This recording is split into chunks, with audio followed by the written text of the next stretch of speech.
কখন আসছি? এশা নামাজের আগে। তখন তুলে দিলেন কখন? 10:30টায়। আরে কয়টা পর্যন্ত সেটা তো বলতেছি না। এই যে ইট পিট করলি তো বিপদ। ইস্পিস করবেন? এই যে মাঝে 2-4টা ছোট বাচ্চারা আছে, লাভ দেওয়াটা এই সিজার করো বাচ্চা করো। মা তো সিজার করছে, বাপ হয়ে আপনি সাইজ করে পারবেন না। আমি প্রত্যেকটা বাপকে বলছি, সিজার করা বাচ্চার প্রতি যদি বেশি খেয়াল না রাখো, ওই তোমার গোটা পরিবেশ নষ্ট করে দিবি। জোরে কোনো কথা ঠিক কিনা? এখনকার সিজার করা বাচ্চার 1 নম্বর কারণ হলো মোবাইল ছাড়া ভাত খায় না। দেখবেন যারকে বাড়িতে সিজার করা বাচ্চা, তারা মোবাইল ছাড়া কোনোদিন ভাত খাবি না। অস্থির, খালি দৌড়দৌড়ি করে, লাফালাফি করে। আপনাদের মাঝে মাঝে আছে না নাই? যদি থাকে একটু সাইজ করে রাখেন বাবা। গভীর দুপুরবেলা হজরত আলীর কাছে ফাতেমা এসে কাঁদতেছে। আলী বলে, ফাতেমা কান্দো কেন? বলে, কান্দার কারণ হলো হাসান হোসেন না খেয়ে ঘুমাইছে। ওরা 2 ভাই চেতন পায়ে কিন্তু খাবার বায়না ধরবি, আমি গোটা বাড়ি খুঁজা দিকে কোনো খাবার নেই। এই 2 জনকে যে চেতন পালে আমার বাপের কাছে পাঠাবো, আমার বাপের বাড়িতেও খাবার নেই। আলী বলতেছে, আমি কি করব? বলে, আপনার পকেটেও টাকা নেই। বলে, বাড়িতেও খাবার নাই, শ্বশুরের বাড়িতেও নাই, আমার পকেটেও টাকা নেই, তাহলে করি কি? ফাতেমা বলে, একটা কাম করেন, আমার অন্যটা আপনি দিলাম, এটা বিক্রি করে যা হয় তাড়াতাড়ি খাবার নিয়ে আসেন। হযরত আলী ফাতেমার অন্না নিয়ে বাজারে, পকেটের মধ্যে অন্য রেখা চিন্তা করে বের করে যখন বিক্রি করতে যাব, খরিদ্দার যদি বলে, ভাই আলী কার অন্না? আমি যদি বলে বইয়ের অন্না, তাহলে খরিদ্দার মনে করবে পুরুষ জানিস, পুরুষ জাতি যখন বইয়ের জিনিস বেচা খায়, ওই পুরুষ হলো দুর্বল পুরুষ। আলী অন্যটা পকেটের মধ্যে নিয়ে গোটা বাজার যখন ঘুরতেছে, এমন সময় এক খরিদ্দার এসে বলে, আলী আমার মনে হয় তুমি কিছু বিক্রি করবা। আলী চমকে উঠছে, আমার পকেটে অন্যা, আমি বিক্রি করব কিছু, আমার আল্লাহ ছাড়া কেউ জানে? তাকায় দেখে খরিদ্দার ব্যাগের মুখে ফাঁক করে রাখছে।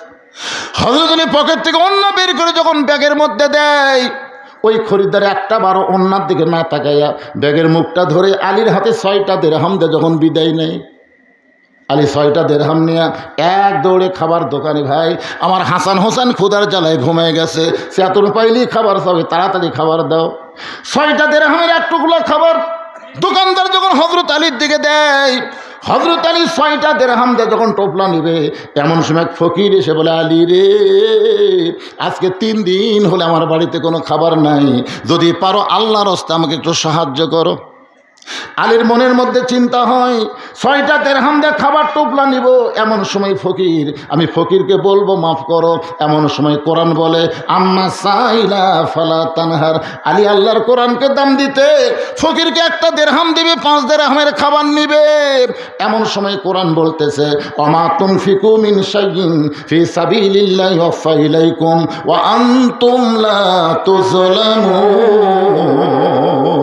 আল্লাহু আকবার। আলী 1টা দিরহাম ফকিরকে দিলে আল্লাহ তোকে ফিরাই দিবে 10টা, 2টা দিরহাম দিলে 20টা, আর 6টা দিরহাম যদি দান করিস রে আলী, আল্লাহ তোকে দুনিয়াতে 60 দিরহাম দেবে। আল্লাহর কোরআনকে দাম দিয়ে হয়তো আলী ফকিরকে যখন 6টা দিরহাম দিল, ফকির চোখের পানি মুছে হাসতে হাসতে চলে গেল। আলী কই, কে রে, আমার সাথে কি অভিনয় করলো নাকি? ফকির হাসতে হাসতে যখন চলে যায়, হযরত আলী বাজারের মধ্যে ঘুরতেছে, এমন সময় এক উটওয়ালা বলে, আলী ভাই, অজাতে বাজারে ঘোরা জায়েজ নাই, এই উটটাকে কিনবা নাকি? আলী বলতেছে, 1টা টাকাও নাই, কেমনি কিনবো? বলে, 100 টাকা বাকিতে উটটা কিনেন, বিক্রি করে আপনি টাকা দিবেন। আলী 100 টাকা বাকিতে উটটা কিনে যেই মাত্র বাজারে বিক্রি করতে গেছে, এক খরিদ্দার বলে, আলী ভাই, আপনার মতন আলেম মানুষ এই কাম করা বেশিক্ষণ জায়েজ নাই, দাম কত নেবেন? বলে, তুমি কত বলতে পারো? বলে, 160 দিরহাম দিয়ে দিলাম। উটওয়ালার 100 দিরহাম ফেরত দিয়ে বাকি 60টা দিরহাম দিয়ে দোকানে গিয়ে বললেন, ভাইজান খবর কি? 2 বস্তা খাবার প্যাকেট করে দাও। 2 বস্তা প্যাকেট করার পরে বললেন, দাম কত? বলে, 60টা দিরহাম দিলেই চলবে। হযরত আলী 60টা দিরহাম দিয়ে 2 বস্তা খাবার কান্দে নিয়ে যেই মাত্র ফাতেমার ঘরের দরজায়, ফাতেমা ঘরের দরজাত খিল দিলেন। আলী বলতে, তো ফাতেমা, দরজা ভিজাই ছিল, কিন্তু আমার বস্তা দেখে তুমি দরজাত খিল দিলে, কারণ কি? ফাতেমা বলে, স্বামী গো, ওন্না বিক্রি করার টাকা দিয়ে বড় জোর 1 টোপলা খাবার হবে, আপনি 2 বস্তা খাবার কোথায় পাইলেন? যতক্ষণ না বলবেন ততক্ষণ আমি দরজা খুলবো না। আলী বলতেছে, ফাতেমা আগে দরজা খোলো তারপরে বলবো। ফাতেমা বলতেছে, আগে বলেন তারপরে খুলবো। আপনি কি মনে করেছেন আমার হাসান হোসেন দরকার না খাইয়া মারা যাবে, কিন্তু হারাম কোনো খাবার আমার সন্তানদের পেটে আমি ঢুকতে দিব না। 10,000 টাকা বেতন পাই, 20,000 টাকার বাসা ভাড়া নেয়, এইরকম মরদ মানুষ আছে না নাই? অন্য বিক্রির করে টাকা দিয়ে বড় জোর 1 টোপলা খাবার হবে, 2 বস্তা খাবার কোথায় পাইলেন? যতক্ষণ না বলবেন ততক্ষণ দরজা খুলবো না। আলী বলতেছে, ফাতেমা আগে বলো, আগে খোলো তারপরে বলবো। ফাতেমা বলতেছে, আগে বলেন তারপরে খুলবো। এমন সময় আল্লাহর কোরআন বলে, আর রিজালু কাওয়ামুনা আলান নিসা, পুরুষ সবসময় নারীদের উপরে থাকবে। আলী রে, ফাতেমা যদি দরজা না খোলে খবরদার 2 বস্তার খবর বলবা না। জোরে কান সুবহানাল্লাহ। ফাতেমা যখন দরজা খোলে নাই, আলী তখন রাগ করে 2 বস্তা নিয়ে নবীর দরবারে। নবী তখন বসেছিলেন, দৌড়ে এসে আলীর কপালে একটা চুমা দিয়ে বলেন, আলী ব্যবসা তো ভালোই হলো।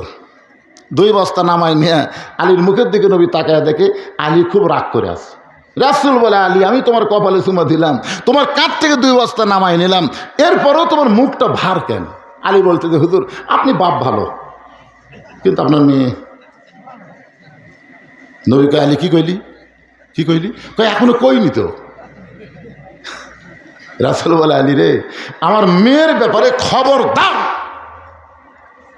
তুই চিনিস আমার মেয়ে? চিনিস? সুবহানাল্লাহ বলেন না কেন? আমার মেয়ে ফাতেমারে তুই চিনিস? আলী যদি ফাতেমা দরজা খুলতো তাহলে বলো তো, আলী তুমি কি আমার কাছে আসতে? আলী বলে, হুজুর ফাতেমা দরজা খুলে আসবো কেন? নবী বলে, আলী রে, ফাতেমা দরজা না খোলার কারণেই তুমি তো আমার কাছে আসলে। তুমি কি বলতে পারো আলী ফাতেমার ওন্না কে কিনেছে? আলী তুমি কি বলতে পারো কোন ফকির তোমার কাছে ভিক্ষা চাইছে? আলী রে, তুমি কি বলতে পারো কে তোমার কাছে উট বিক্রি করলো বাকিতে? আলী কোন খরিদ্দার তোমার কাছে উট কিনে নিল? তুমি কি বলতে পারো?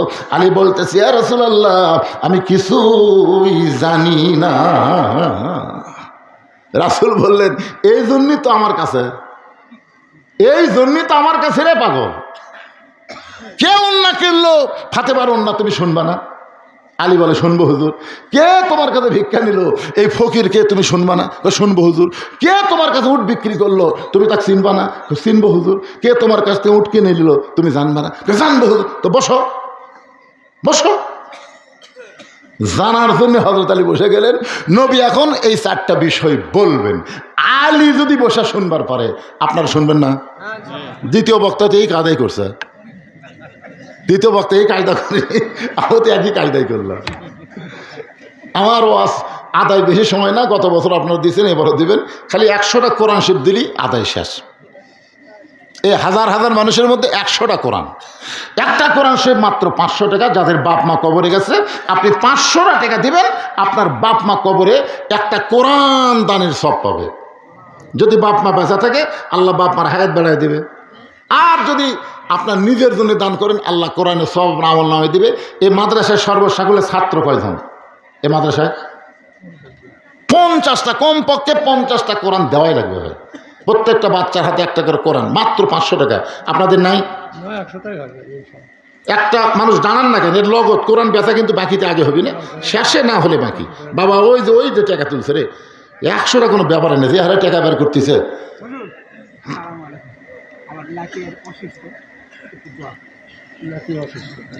একজনও নড়াচড়া করবেন না। হযরত আলী বসে আছে, আলী বসে আছে, নবী বলবে, আপনারা শুনবেন না। আর ওই অভিযোগের তো 3-4 নম্বরটা এখনো পড়ে আছে। আমি একটা ওয়াজও রেখে যাবো না, সব কমপ্লিট করবো ইনশাআল্লাহ। আব্দুল হানিফ, তাহলে কয়টা হলো? মাশাআল্লাহ। আব্দুল হানিফ কোরআন শরীফ বাবদ 500, আর একজনের নাতি অসুস্থ, কোরআন শরীফ বাবদ 500। আল্লাহ নাতিকে, আমার বাড়ির দরজা এসে মানুষ ডাকাডাকি করে, বিপদে পড়ে আমাকে ডাকাডাকি করে, বা কোনো প্রয়োজন আমাকে ডাকাডাকি করে। আজকে জীবনের প্রথম শুনলাম, এর আগে কোনোদিন আমি শুনিনি। ওমর ফারুক বললেন, ঘুমায় গেলে তো শুনবা কেমনে? মানুষ যখন ঘুমায় যায় তখন মানুষের শ্রবণ শক্তিও কমে যায়, ব্রেন শক্তিও কমে যায়। সাইদিন আমের বলে আমির আল মুমিনিন, আমি রাতের বেলা কোনোদিন ঘুমাইনি। সুবহানাল্লাহ কন্যা কেন? তাহলে না ঘুমায় তুমি কি করো? হুজুর হ্যাঁ হামিদুল ইসলাম এখন যেগুলো ধরে থাম, এখন ওয়াজ শুরু হয়ে গেছে। ব্যাগ দেননি? এটা বলা লাগে কেন পাগলারা? এই ব্যাগের কথা বলে বলা লাগে, তখন আদায় শুরু হয়ে গেছে। ব্যাগ ব্যাগ নামে রাখে রে, বাচ্চারা মাথা বাচ্চার ফুটে রে, ওই দরজা দেখে খেলা হবে সব। এরা মাহফিলে বসলে তার লোকজন দেখা যায়। হ্যাঁ ব্যাগলা নামো, কিঞ্চিত হলেও দিবেন, আপনি অল্প হলেও দিবেন, কিন্তু দান বাক্স দেন ঠেলা মারেন না, দিবেন। ব্যাগের মধ্যে 10 পারেন, 20 পারেন, 50 পারেন, 100 পারেন, হতে পারে জীবনের শেষ দেওয়া। আমার ওস্তাদ বলতেছেন বারবার, শরীক হন, জীবনের শেষ দেওয়া মনে করে দেন বাবা, সবাই দিবেন, পকেট থেকে বার করেন। একবার দিচ্ছেন আবার দিবেন, অসুবিধা কি? দেন, আল্লাহর রাস্তায় দেন, মা বোনদের কাছে যাবেন, সবাই দিবেন। আসেন, সাইদ ইমামের বলে আমির আল মুমিনিন, আমি ইয়ামিনের সবচাইতে বড় মসজিদের 5 ওয়াক্ত নামাজ পড়াই। আমি যখন নামাজ পড়াই তখন নামাজ পড়াই ঠিকই, কিন্তু নামাজের মধ্যে ঢুকতে পারি না। আল্লাহ রাসূল যখন বললেন আনতা বুদুল্লাহ কান্নাকা তারাহু ফাইল্লাম তাকুন তারাহু ফাইন্নাহু ইয়ারাকা, রাসূল কিন্তু এটাও বলেছে আসসালাতু মিরাজুল মুমিনিন, নামাজ হচ্ছে মুমিনদের মেরাজ। আর আল্লাহ কোরআনে বলেছেন ওয়াসজুদ ওয়াক্তারিব, সেজদা বান্দাকে আল্লাহর নিকটে নিয়ে যায়। জোরে কান সুবহানাল্লাহ, সুবহানাল্লাহ কর না কেন? এটা কি আমার কথা কইলাম? আমার কথা, বুখারী শরীফের হাদিস, আনতা আবুদুল্লাহ কান্নাকা তারাহু ফাইল্লাম তারাহু ফাইন্নাহু ইয়ারাকা। আবার কোরআনে আল্লাহ বলছেন ওয়াসজুদ ওয়াক্তারিব। একটু খেয়াল করেন, সাইদ ইবনে ওমর বলেন আমি 5 ওয়াক্ত নামাজ পড়াই, নামাজের মধ্যে ঢুকতে পারি না। কারণ যারা ইমামতি করে তাদের মুসল্লির খেয়ালে নামাজ পড়ানো লাগে, ঠিক কিনা বলেন? কার খেয়াল? এ কথা কন না কেন, কার খেয়াল? মুসল্লি। আর মুসল্লিরা ইমামের পিছনে নামাজ পড়ে, ইমামকে খেয়াল করার দরকার আছে না নাই? ইমাম যদি সেজদা থেকে মাথা তোলে আর মুসল্লি বিয়া খেয়ালে মাথা সেজদাতেই থসে, নামাজ হবে? আপনি যখন ইক্তেদায়িত্ব বিহাল ইমাম হবেন তখন ইমামকে খেয়াল করে। তাহলে 5 ওয়াক্ত নামাজ কি আল্লাহর মধ্যে ঢোকার নামাজ না, 5 ওয়াক্ত নামাজ হচ্ছে ট্রেনিং নেওয়া। সুবহানাল্লাহ বলেন। 5 ওয়াক্ত নামাজ হলো ট্রেনিং। ইয়ামিন আল মুমিনিন, রাতের বেলা আমি আল্লাহর নামাজে দাঁড়িয়ে যাই, আর সেই নামাজের মধ্যে আল্লাহর কোরআন শরীফ পড়ি। যখন কোনো বান্দা আল্লাহর কোরআন পড়ে, সে যদি একটুখানি কোরআনের মধ্যে ঢুকতে পারে, তাহলে দেখবে শুধু দিদি একা পড়তেছে না, আল্লাহ তাআলার কালাম পড়তেছে, কালামের জবাব পর্যন্ত আসতেছে। ধরে কারণ সুবহানাল্লাহ। আচ্ছা, আমরা যারা হজ করছি, আমরা নবীকে যে সালাম দেই, রওজা মোবারকে সালাম দেই না, আসসালামু আলাইকা রাসূলুল্লাহ, নবী যে সালামের উত্তর দেয়, আমরা কি কোনোদিন শুনবার পাচ্ছি? শুনবার পালের থেকে লড়বি, কিন্তু উত্তর দেয়, উত্তর নবী দেয়। তো আপনি যখন কোরআন পড়েন, আল্লাহও কিন্তু আপনার সাথে কোরআন পড়ার জবাব দেয়, কিন্তু আমরা তো শুনবার পাই না। সে কানো হয় কেন, সে পড়ার সাইজও ভালো না। সাইদ ইবনে আমের বলেন আল্লাহর নামাজ আর কোরআন তেলাওয়াত এমন এক জায়গায় আমারই পৌঁছা দেয়, দুনিয়াতে কোনো মানুষ আমার দরজায় ডাকতেছে কিনা ওই জিনিসটা কোনোদিন আমি খেয়াল করতে পারি নাই। ওমর ফারুক 2টা হাত বাড়ায় দেয়, আয়রে সাইদ আয়। আমি রাতের অন্ধকারে মানুষের দুঃখ কষ্ট দেখার জন্যে রাস্তায় রাস্তায় ঘুরি, আর আমার সাইদ নামাজের মাধ্যমে আল্লাহর আরশে ঘুর ঘুর করে। জোরে কান সুবহানাল্লাহ। বাজান গো, ইয়া আইয়ুহাল্লাযীনা আমানু তাকুল্লাহা ওয়া কুনু মা'আস সাদিকিন। আপনারা বলেন তো, এতক্ষণ পর্যন্ত যে আলোচনা করলাম, এই আলোচনাটা অবশ্যই সত্যবাদী কোরআনের দলের আলোচনা। আমাদের সবাইকে যদি আল্লাহর ভয় কলিজার মধ্যে রাখতে চায়, তাহলে সত্যবাদীদের সাথী হওয়ার দরকার আছে না নাই? রাসূল বলে আলী ফাতেমা পর্দানিশী, এটা আল্লাহ জানে। পৃথিবীর সবচেয়ে বেশি পর্দা যে নারী করেছে তার নাম হলো ফাতেমা। ধরেন তার নাম কি? এ মায়েরা যারা পর্দায় আছেন একটু মনোযোগ দিয়ে শোনেন। রাসূল বলে আলী আমার মেয়ে ফাতেমা পর্দানিশী, আর ফাতেমার ওড়না দুনিয়ার কোনো মানুষ কিনুক এটা আল্লাহ পছন্দ করে না। কারণ পর্দানিশীকে আল্লাহ এত ভালোবাসে, একজন ফেরেশতাকে মানুষরূপী খরিদ্দার বানায়া 6টা দিরহাম দিয়া ওই ওড়নাটা কিনে আমার আল্লাহ জান্নাতের মধ্যে রাইখা দিয়েছে। কারণ পর্দানিশীর ওড়না দুনিয়ার কোনো মানুষ কিনুক এটাকে আল্লাহ চায়? যখন আল্লাহ চায়। আলী, তুমি তোমার সন্তানের কথা খেয়াল করতে পারলে না, তুমি আল্লাহর কোরআনকে খেয়াল করলে। তোমার এই ঈমানটা পরীক্ষা হলো আল্লাহর কাছে। ওই ফেরেশতা যখন 6টা দিরহাম দিয়ে ওড়নাটা নিয়ে যায়, আল্লাহ জান্নাতের মধ্যে ওড়না রেখেই ফেরেশতাকে ডাক দেয়, ফেরেশতা শোন। বলে আল্লাহ কি? যে 6টা দিরহাম দিলাম ফেরত নিয়ে আয়। ফেরেশতাকে আল্লাহ 6টা দিরহাম দিয়ে হাসান হোসেনের জন্য খাবার কিনবে, আর আপনি সেই 6টা দিরহাম ফেরত নেবেন। আল্লাহ বলে ফেরেশতা, আমার আলী কোরআনকে বেশি ভালোবাসে না তার সন্তানকে বেশি ভালোবাসে? আজকে গোল্ডেন A+ পাওয়ার পরীক্ষা হবে। জোরে কান সুবহানাল্লাহ। নবী বলে আলী রে, তুমি যখন 6টা দিরহাম দিয়া হাসান হোসেনের জন্য খাবার কিনতেছ, তোমার হাসান হোসেন ঘুমের মধ্যে আছে, ঘুম থেকে চেতন পাইলে খাবার চাবে। তুমি 6টা দিরহাম নিয়ে যখন খাবার কিনবা, এমন সময় আল্লাহ তাআলা ওই ফেরেশতাকে ফকির বানায় তোমার কাছে পাঠায় দিল। ফেরেশতা যখন ফকির হয়ে তোমার কাছে সাহায্য চায়, এক সময় তোমার বড় রাগ হলো, তুমি মনে করলে কিছু একটা বলবো, হয়তো মাফ করার কথা বলবা, কিন্তু আল্লাহর কোরআনকে যখন তোমার সামনে তুলে ধরা হলো, অনুনাজ্জিলু মিনাল কুরআনি মা হুয়া শিফাউ ওয়া রাহমাতুল লিল মুমিনিন আম্মা সাইলা ফালা তানহার। তুমি কোরআনকে দাম দিয়ে তুমি ফকিরকে 1টা দিরহাম দান করতে চাইলে, কিন্তু যখন কোরআন বলল আমা তুনফিকু মিন শাইইন ফি সাবিলিল্লাহি ওয়াফা ইলাইকুম, আলী রে তুমি যদি 1টা দিরহাম দাও আল্লাহ নেবে না, ওয়াফা ইলাইকুম তোমাকে ফেরত দেবে 10। আলী, তুমি আল্লাহর কোরআনকে বিশ্বাস করে 6টা দিরহাম দিয়ে 7টা দিরহাম পাওয়ার আশায় যখন ফকিরকে দিয়ে দিলা, ফকির 6টা দিরহাম যখন আল্লাহকে দেয়, আল্লাহ বলে ফেরেশতা খবর কি? বলে আর নেওয়া হলো না। আলী আর হাসান হোসেনের জন্য খাবার নিবার পারল না। আল্লাহ বলে ফেরেশতা রে, যা যা, আলীর মনের খবর জানিস না? আলী দান করার সঙ্গে সঙ্গে 10 দিরহাম ফেরত পাওয়ার আশায় দান করেছে। যারে ফেরেশতা যা, আলীকে একটা উট বিক্রি করে, বাকিতে 100 দিরহাম। ওই ফেরেশতা উটওয়ালা হয়ে তোমার কাছে 100 দিরহামে উটটা বিক্রি করলো।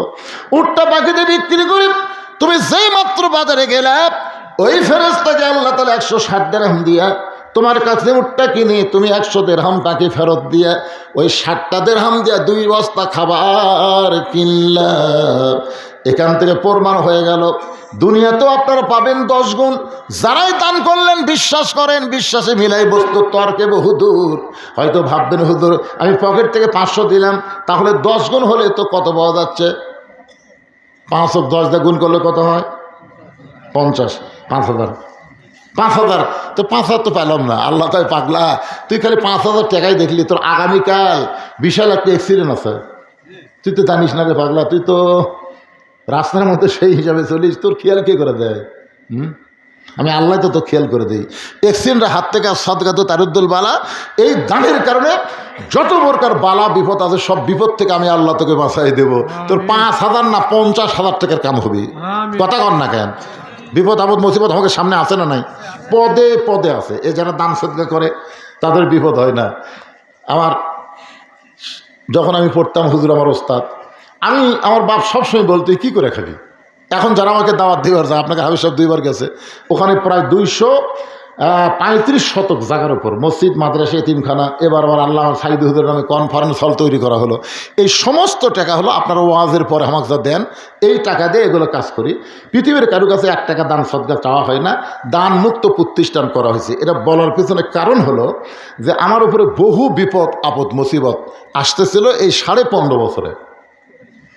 কিন্তু এই যে মাদ্রাসার যখন একবার আমার অ্যাক্সিডেন্ট হলো, শোনেন, এটা গত বছর আপনার অ্যাক্সিডেন্ট হলো না, আমার গাড়ি 2 জায়গা থেকে মারছে, একেবারে মারছে সামনের দিক থেকে ট্রাক, পিছন দিকটা বাস, মুড়ির টিন পর্যন্ত একটা দরজাত মারে দিতে আমি ওটি শুয়ে আসলাম, গাড়ি দুমড়ে গেল।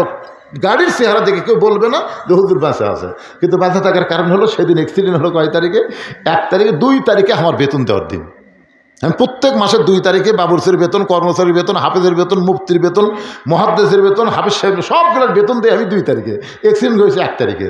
আল্লাহ কয়েক যদি 1 তারিখে মারি, তোর কি বেতনকে দিবে? আল্লাহ দেখলে একটা মারা চলবি না। আবার আল্লাহ মারতেছে না, আপনাদের কাছ থেকে 5,000 10,000 টাকা নিয়ে থুছি, ওয়াজ না করে আল্লাহ যদি মারে এই টাকা পরিশোধ করবি কে? এই জন্য আল্লাহ সারা দিয়ে খেয়াল করে বলতেছি, টাকা তখন আমার প্রতি খরচ করতেছে, আমার মসজিদ বানা দিয়েছে, নবীর মাদ্রাসা বানা দিয়েছে, আল্লাহর ওলির নামে কনফারেন্স হল তৈরি করলো, বাচ্চাদের জন্য খাওয়ার ব্যবস্থা, শিক্ষকের বেতনের ব্যবস্থা, এক তাড়াতাড়ি মারার দরকার নেই। বহু বিপদ ভাই, পুলিশের সামনে দিয়ে আমার গাড়ি গেছে, পুলিশ বলছে শুধু গাড়ি খুঁজতেছে, আমি চলে গেছি। তখন বুঝেছি এগুলো দান সদকার মধ্যে লাভ আছে না নাই, কথা কন ভাইরে আছে। আজকে যারা দান করতেছেন অন্তত বিশ্বাস করেন 1 মাসের মধ্যে আপনাকে ডাক্তারের কাছে যাওয়া লাগবে না।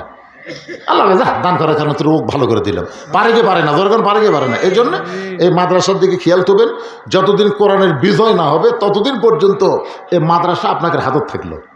আপনার দান করে, সদকা করে, তারপরে হিতাকাঙ্ক্ষী সব কিছু করে মাদ্রাসা দেখানো করবেন। যেদিন কোরআনের বিজয় হবে সেই দিন মৌলানারা খালি মোসর তাও দিবি, তোর এখন কথা ঠিক কিনা। ওই প্রাইমারির একদম বাকদম সব পানির ঠেলে দিয়ে জালিকাল কিতাবুল আরাই বাফি হুদাল্লিল মুত্তাকিন চালু হবে।